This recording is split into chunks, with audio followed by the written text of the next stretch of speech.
नमस्कार दोस्तों, मैं आप सभी का हमारे YouTube channel Delhi news update में हार्दिक स्वागत करता हूं। दोस्तों, जैसा कि आपके पास पूरा अखबार पढ़ने का टाइम नहीं होता, इसलिए हम आपके लेकर आए हैं आज के अखबार की कुछ प्रमुख खबरें। अगर आप भी जानना चाहते हैं कि आज के अखबार में क्या क्या खबरें आई हैं तो इस वीडियो को पूरा देखें। उससे पहले अगर आप हमारे चैनल पर नए आए हैं तो चैनल को सब्सक्राइब कर लें और बेल आइकन को प्रेस कर लें। तो चलिए दोस्तों, शुरू करते हैं 23 अगस्त 2020 की पहली खबर के साथ। पहली खबर कोरोना से लेकर आ रही है दोस्तों। पूरी दुनिया भर में कोरोना का आंकड़ा 231 लाख के पार पहुंच गया है, जिसमें से 66.17 लाख लोग अभी भी कोरोना से संक्रमित हैं।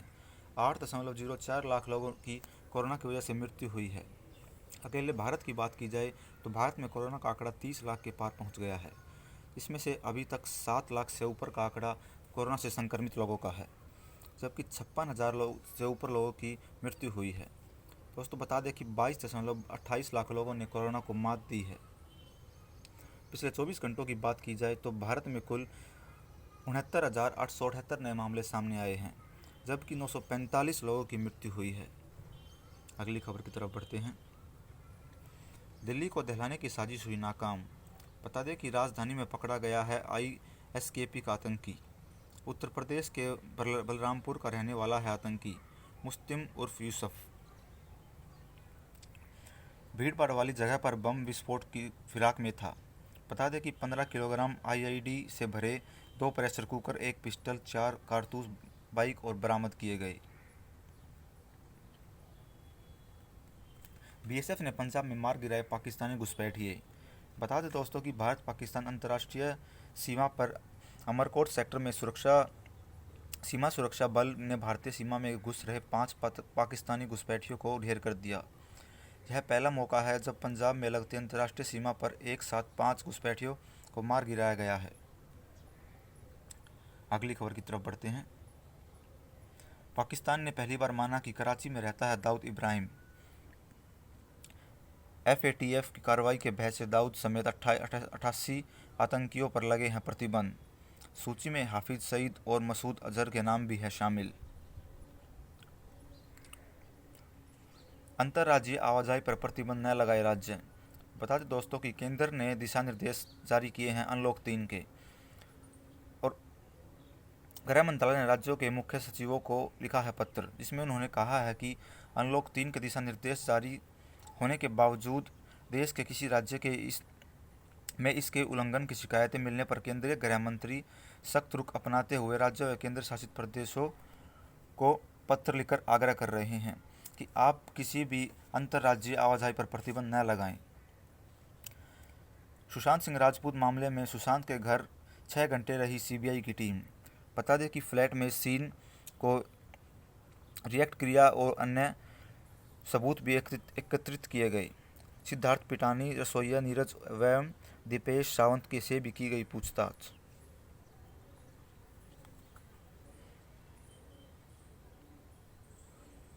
आगे बढ़ते हैं दोस्तों। चीन को भारत की 2 टूक, बंद करे सीपीईसी का पर काम। बता दें कि कहा कि पाकिस्तान की तरफ से गैर कानूनी कब्जे वाली ज़मीन पर बन रहा है सीपीईसी। एक दिन पहले चीन पाकिस्तान के संयुक्त बयान में था जम्मू कश्मीर का जिक्र। दिल्ली में संक्रमित मरीजों की संख्या हुई 11,500 के पार। बता दें कि कोरोना के 1412 नए मामले आए सामने, 1230 लोग हुए ठीक। पिछले 18 दिनों में सक्रिय मरीजों की संख्या 17.14% बढ़ी। पूर्व राष्ट्रपति प्रणब मुखर्जी की हालत स्थिर। बता दें कि पूर्व राष्ट्रपति प्रणब मुखर्जी की स्वास्थ्य में खास बदलाव नहीं आया है। वह 12 दिनों से आर्मी अस्पताल में भर्ती हैं, जहां उन्हें आईसीयू में वेंटिलेटर सपोर्ट पर रखा गया है। अस्पताल की ओर से जारी बयान में कहा गया कि वह अभी कोमा में हैं। उनके फेफड़ों में संक्रमण का इलाज चल रहा है और उनकी हालत स्थिर बनी हुई है। सॉफ्टवेयर की मदद से कॉपियों की गड़बड़ी सुलझा रहा है डीयू। बता दें कि दिल्ली विश्वविद्यालय अंतिम वर्ष के छात्रों की ओपन बुक परीक्षाओं की उत्तर पुस्तिकाओं की जांच के लिए सॉफ्टवेयर का इस्तेमाल करेगा। असल में बहुत से छात्रों ने एक ही विषय की उत्तर पुस्तिका पोर्टल पर अपलोड कर दी और ईमेल पर भी भेज दी। इसकी वजह से यहाँ एक छात्र की एक ही विषय की एक से ज़्यादा उत्तर पुस्तिका डीयू के पास है। ऐसे में मूल्यांकन करने वाले शिक्षकों के सामने यह समस्या है कि वह किस उत्तर पुस्तिका का मूल्यांकन किया जाए। पीएचडी छात्रों को दिल्ली यूनिवर्सिटी यदि प्रयोगशाला के इस्तेमाल की इजाज़त। मार्ट की फ्रेंचाइजी देने के नाम पर करोड़ों की ठगी, 4 किए गए गिरफ्तार। उत्तर प्रदेश, दिल्ली, पंजाब व हरियाणा में दर्जन लोगों की मार्ट की फ्रेंचाइजी देने के नाम पर करोड़ों रुपए की ठगी करने वाले 4 जासूसों को कोतवाली फेज 3 पुलिस ने गिरफ्तार कर लिया है। आगे बढ़ते हैं। एलएसी में बदलाव की कोशिश को बर्दाश्त नहीं करेगा भारत। बता दें कि रक्षा मंत्री ने एनएसए व सेना प्रमुखों से पूर्वी लद्दाख के हालात की जानकारी भी ली। चीन के रुख को देखते हुए बनाई है भविष्य की रूपरेखा। 3 साल में बदल जाएगी 4.5 लाख गाँवों की तस्वीर। बता दें कि ऑप्टिकल फाइबर आते ही गाँव में खुलेंगे एक कॉमन सर्विस सेंटर। एक सेंटर में खुलने से कम 5 लोगों को मिलेगी नौकरी। नागालैंड सरकार ने लोकायुक्त से अधिकार छीनने की अपील। बता दें कि सुप्रीम कोर्ट मामले पर सुनवाई के लिए राजी, लोकायुक्त से मांगा है जवाब। भ्रष्टाचार पर नजर रखने वाली प्रहरी पर मनमाने तरीके से काम करने का है आरोप।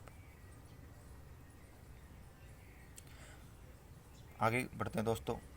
मंदिर मस्जिद गिराने के लिए राव पर केस दर्ज करने की मांग।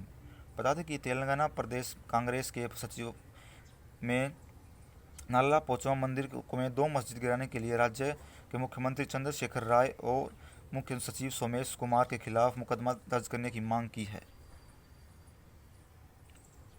देश में एक दिन में 10 लाख जांच का आंकड़ा पार। बता दें कि 24 घंटों में 71,126 नए मामले सामने आए। संक्रमितों की संख्या 30 लाख से हुई ज़्यादा। अब तक 56,000 से अधिक की गई है जान। करीब 60,000 मरीज हुए हैं ठीक। अब तक 22.71 लाख लोग से ज़्यादा हो चुके हैं स्वस्थ। डॉक्टर हर्षवर्धन का बयान कि कोरोना वैक्सीन के तीसरे फेज का ट्रायल हो चुका है शुरू। मजदूरों की अब नई मुसीबत, आवाजाही पर है पाबंदी। बता दें कि झारखंड के मजदूरों को लेने आई बसों को किया जा रहा है जब्त। यहाँ रोजगार मिल नहीं रहा, बाहर भी जा नहीं पा रहे। पंजाब में सप्ताह में के 2 दिन के लिए किया गया लॉकडाउन। बता दें कि कोरोना वायरस संक्रमण के बढ़ते मामलों के मद्देनज़र पंजाब सरकार ने शनिवार और रविवार को लॉकडाउन घोषित किया है। साथ ही शाम 7 बजे से सुबह 5 बजे तक कर्फ्यू भी रहेगा। लॉकडाउन की वजह से अमृतसर की हेरिटेज स्ट्रीट भी सन्नाटा पसरा रहा। अगली खबर की तरफ बढ़ते हैं। 44 वंदे भारत ट्रेनों की निविदा निरस्त, चीनी कंपनी थी दावेदार। बता दें कि जल्द रेलवे जारी करेगा नई निविदा। पूर्वी लद्दाख में सीमा पर तनाव के बीच चीन को आर्थिक मोर्चे पर झटके पे लग रहे हैं झटके। जासूसी और हवाला मामले में एक और तिब्बती से की गई है पूछताछ। हिमाचल प्रदेश से जुड़ी चीनी जासूस के हवाला कारोबार मामले में केंद्रीय एजेंसी ने एक और तिब्बती व्यक्ति से और चीनी मूल के जर्मन महिला व उनकी 2 बेटियों से पूछताछ की। सैन्य प्रतिष्ठान पर हमले की साजिश रच रहे आईएसजेके के 5 आतंकी किए गए गिरफ्तार। बता दें कि घाटी में पहली बार आईएसजेके के 5 आतंकी एक साथ पकड़े गए हैं।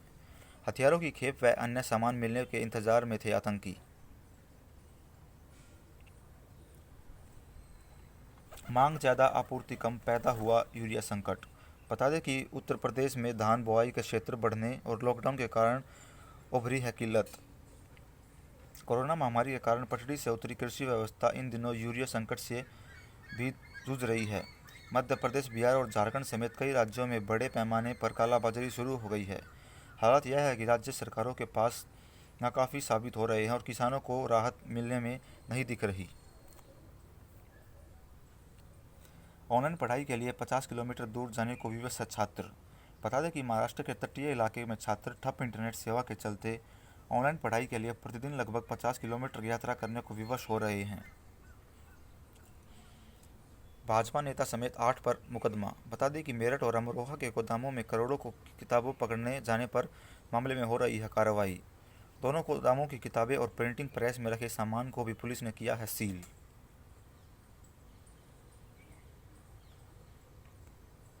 वन्यजीवों के अंगों का अवैध व्यापार अब यूट्यूब पर। बता दें कि मध्य प्रदेश में अब तक 3 मामले पकड़े गए हैं। भोपाल के उल्लू के नाखून निकाले और जांच की गई जारी। पाक रेंजर्स ने बीएसएफ को सौंपा 15 साल से लापता बुजुर्ग। पाकिस्तान रेंजर्स ने विगत बुधवार को अटारी बॉर्डर पर 15 साल से लापता बिहार निवासी 60 वर्षीय बुजुर्ग रामचंद्र यादव को बीएसएफ को सौंपा। उनके परिवार बिहार में से अमृतसर आ रहा है। दुनिया भर में कोरोना से 8 लोगों की गई है जान। माफ़ करना दोस्तों, दुनिया भर में कोरोना से 8 लाख लोगों की गई जान। संक्रमित का आंकड़ा भी 2 करोड़ से 30 लाख के करीब। अकेले अमेरिका में 1.75 लाख हुई है मौतें। 56 लाख से अधिक हो चुके हैं मरीज। वायरस को मारने में उपयोगी मरहम को यूएस एफडीए ने दी है मंजूरी। मरहम के उपयोग के लिए नहीं लेना होगा डॉक्टरों का परामर्श। दक्षिण सूडान में कार्गो विमान हुआ दुर्घटनाग्रस्त, 17 लोगों की हुई मौत। लीबिया में यूएन समर्थित सरकार ने संघर्ष विराम की घोषणा। महामारी पर बिडेन ने ट्रंप को घेरा, कहा मैं तो पूरा देश बंद कर देता।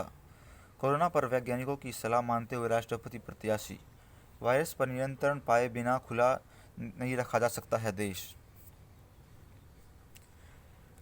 चीन में चुनाव में रूसी हस्तक्षेप के मामले में सीआईए के पूर्व निदेशक से की गई पूछताछ। आतंक के प्रायोजक देश खुद को बता रहे हैं पीड़ित। बता दें कि संयुक्त राष्ट्र में भारत ने नाम लिए बिना पाकिस्तान को घेरा। 3 मिनट का वीडियो जारी कर पाकिस्तान को किया बेनकाब। वॉइस ऑफ अमेरिका के कुछ पत्रकारों को छोड़ना पड़ सकता है अमेरिका। ईरान पर संयुक्त राष्ट्र के वैश्विक प्रतिबंधों के मामले में अमेरिका पड़ा अकेला। बता दें कि ब्रिटेन, फ्रांस और जर्मनी के साथ देने से किया है इनकार। तुर्की के 47 सैन्यकर्मियों को हिरासत में लेने के हैं आदेश। वर्ष 2016 में तख्तपलट की असफल कोशिश करने वाले नेटवर्क से संबंध के संदेह में तुर्की के 47 सैन्यकर्मियों को हिरासत में लेने के आदेश दे दिए गए हैं। पीएसजी के सपने को साकार होने नहीं देगा बायर्न म्यूनिख। बता दें कि दोनों टीमों के बीच आज होगा चैंपियंस लीग का फाइनल। पहली बार खिताब जीतना चाहेगा पीएसजी।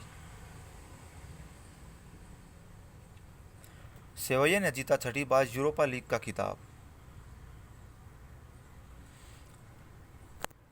पाकिस्तान और इंग्लैंड के चल रहे तीसरे टेस्ट मैच में जैक करोले का दोहरा शतक। पाकिस्तान की बड़ी है मुश्किलें। बता दें कि इंग्लैंड का स्कोर 399 रन पर 4 विकेट हो गया है। अगली खबर की तरफ बढ़ते हैं। आईपीएल 14 अगले वर्ष भारत में ही होगा, सौरव गांगुली का बयान। बता दें कि भारत अगले साल ऑस्ट्रेलिया दौरे से लौटने के बाद फरवरी में इंग्लैंड को मेज़बानी करेगा और आईपीएल का 14वां सत्र अप्रैल में शुरू किया जाएगा। बीसीसीआई अध्यक्ष सौरव गांगुली ने राज्य क्रिकेट संघों से इस बात की जानकारी दी। धोनी की दरियादिली ने सबको मोहा। बता दें कि महेंद्र सिंह धोनी को यूं ही बड़े दिल वाला नहीं खिलाड़ी माना जाता। वह मैदान पर हो या बाहर अपनी छाप छोड़ना नहीं भूलते। आईपीएल के लिए शुक्रवार को चेन्नई से यूएई रवाना हुए धोनी ने एक बार फिर अपनी टीम के सपोर्ट स्टाफ के एक सदस्य के लिए कुछ ऐसा ही किया, जिसने सभी का दिल जीत लिया। बता दें कि धोनी सुपर किंग्स टीम के साथ यूएई रवाना हुए थे। इस दौरान धोनी की टीम प्रबंधन ने बिजनेस क्लास में सीट दी थी, लेकिन माही ने देखा कि इकोनॉमिक क्लास की सीट पर बैठा सपोर्ट स्टाफ का एक सदस्य लंबी टांगों के कारण आराम से नहीं बैठ पा रहा, इसलिए उन्होंने अपनी सीट बदल ली। पहले मैच में से खेल सकेंगे इंग्लैंड ऑस्ट्रेलिया के खिलाड़ी। बता दें कि राजस्थान रॉयल्स के सीईओ जैक लूस माकरम ने बताया कि बीसीसीआई ने आईपीएल को लेकर अपने प्रोटोकॉल में अपडेट किया है। इसके परिणाम स्वरूप अब इंग्लैंड और ऑस्ट्रेलिया के खिलाड़ी पहले मैच से ही आईपीएल में मौजूद रह सकेंगे। स्वदेशी मार्कर के जरिए अब महज 250 रुपये में कैंसर की मार्किंग। विदेश से आयातित मार्कर पर 10,000 रुपये तक होते हैं खर्च। स्वदेशी युक्ति सस्ती और कारगर। बीएचयू के सर्जिकल ऑन्कोलॉजिकल विभाग ने इजाद किया है फॉर्मूला। कीमोथेरेपी के बाद ट्यूमर की स्थिति पर पता लगाने में है उपयोगी। डेंगू होने पर पॉजिटिव आ सकती है रिपोर्ट। बता दें कि कोरोना पर शोध हो रही सीएसआईआर और आईआईसीबी ने जताई आशंका। ऐसी स्थिति में अगर मरीज की दवा बदली गई तो हो सकता है नुकसान। डब्ल्यूएचओ ने बताया है कि 2 साल से कम समय में ख़त्म हो जाएगी वह महामारी। अगली खबर की तरफ बढ़ते हैं दोस्तों। ब्रिटेन में बापू का चश्मा 2.55 करोड़ का बिका। ब्रिटेन में राष्ट्रपिता महात्मा गांधी का चश्मा 2 करोड़ 60 लाख 2,60,000 पाउंड का करीब 2.55 करोड़ रुपए का बिका। फेसबुक का घरेलू रोबोट खोज सकता है आपका फ़ोन। शोधकर्ताओं ने HIV की नई दवा की विकसित।